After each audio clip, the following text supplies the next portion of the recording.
Qo'llab-quvvatlash, yoshlarning kelajagini oldindan muammolarini yechish hamda bugungi kunda sizni qaysi yo'nalishda xalqqa xizmat qilishingizni belgilab borish bilan iborat.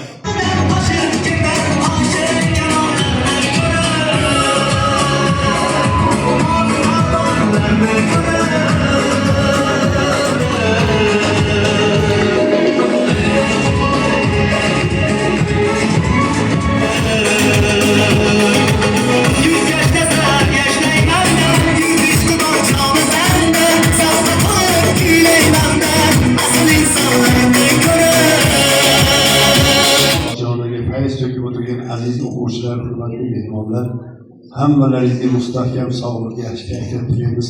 Doim omon bo'linglar.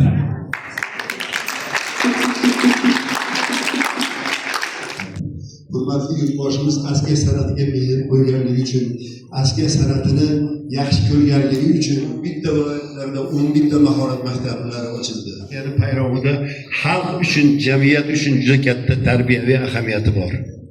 Shuning uchun askiyachilik janriga, askiyachilik san'atiga mehr qo'ygan odam zukko bo'ladi, topqir bo'ladi. Keyinlarda shu askiya san'ati sal oqsab qolganligi bo'lganligi uchun muhtaram prezidentimiz mana 2023 yil 22-iyulda qaror chiqarib berdilar. Askiya san'atini yanada rivojlantirish chora-tadbirlari to'g'risida. Respublika xush kayfiyat ko'rik tanlovida Qo'rg'ontepa tuman madaniyat bo'limini mahorat maktabi yigitlari respublikada birinchi o'rinni qo'lga kiritib berdilar. 20 million so'm pul mukofotini ham qo'lga kiritishdi. Takliflar bo'lsa, mana ustozlarga bildirsanglar, biz mana niyat qilib turibmiz. Mana shu qolayotgan, davom etkazayotgan shogirdlarimiz ham shu yurtboshimiz qo'lidan unvon mukofotlar olishiga nasib qilishini tilab qolamiz.